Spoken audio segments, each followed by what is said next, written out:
justement à la une du quotidien Le Soleil, le Sénégal qui lève 1184 milliards eurobonds exceptionnels donc. Alors record hier à Paris, 1 milliard d'euros à 4,75% sur 10 ans et 1 milliard de dollars à 6,75% sur 30 ans. Des taux et durées jamais accordés à un pays africain qui témoignent donc de la confiance accordée au Sénégal par les marchés financiers. On nous parle également à la une du quotidien Le Soleil ce matin du projet formation école-entreprise. Retenez que 25 000 jeunes vont être enrôlés dans le cadre de ce projet d'ici à 2025. On passe à la une du quotidien LAS maintenant sur le non-lieu de la CREI à Aïda Diong. Ismaïla Madior Fall, le ministre de la Justice, parle ce matin et il met un bémol tout simplement. C'est le grand titre que l'on retrouve à la une du quotidien LAS. Pour poursuivre cette revue des titres après LAS, nous poursuivons la revue des titres avec le quotidien La Cloche.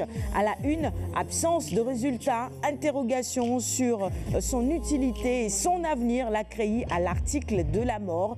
C'est une analyse que vous pourrez lire ce matin, analyse donc de nos confrères de La Cloche dans les colonnes du même journal. Nous passons au quotidien Enquête maintenant avec Youssou N'Dour et les différents régimes, lutte de pouvoir, titre Enquête à sa une qui analyse ce matin les rapports de Youssou N'Dour, le ministre et chanteur également, avec les différents régimes. Vox Populi sur ces tensions qui seraient en vue au parking du stade Léopold Sédar Senghor. Alors fin de l'anarchie tout simplement, le préfet de Dakar demande aux occupants du parking du stade et du garage de Ndiaga Ndiaye de quitter les lieux au plus tard le 10 mars à 17 h. Nous poursuivons avec Libération maintenant, avec ce dossier exclusif, enquête française sur le Falcon 50 loué par Karim, une commission rogatoire à Dakar, 12,5 milliards de francs CFA flambés entre 2005 et 2010.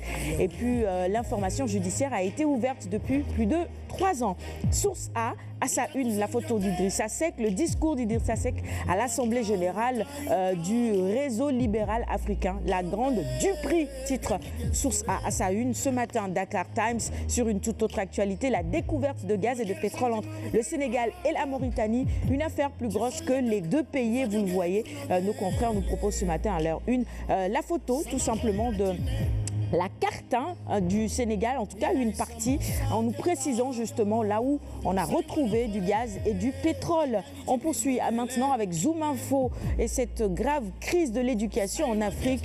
La Banque mondiale circonscrit le mal et cure. Vous pouvez donc lire l'analyse justement des responsables de la Banque mondiale ce matin dans les colonnes de Zoom Info sur le système éducatif africain. Stade, quotidien spécialisé en sport, avec la deuxième élimination en 8e de finale du PSG. Le Real enterre le PSG, titre Stade à sa une. Et puis Hortense Diédhiou, championne d'Afrique 2011. Elle parle ce matin dans les colonnes de Stade et vous pouvez lire ses états d'âme. On va terminer la revue des titres du jour avec Sounou Lambe. À Sambé, village paternel de Boignan 2, le Hamb lui assure la victoire. Et nous, on attendra évidemment la vérité de la reine, mais retenez déjà que les fétiches veillent matin, midi et soir sur Boignan 2. Le ballet des sorties en pleine nuit à Sambé et puis djinn et démons s'en mêlent. La lutte, on ne peut pas dissocier cela du mystique, mais évidemment, ça reste très physique également. Ce sera tout pour la revue des titres de ce matin. Merci à tous de l'avoir suivi. C'est vrai que généralement, la lutte, c'est l'affaire des hommes. Les femmes, on a essayé, n'est-ce pas, mesdames? Mais finalement, je pense que les femmes ont laissé tomber, on laisse ça aux hommes.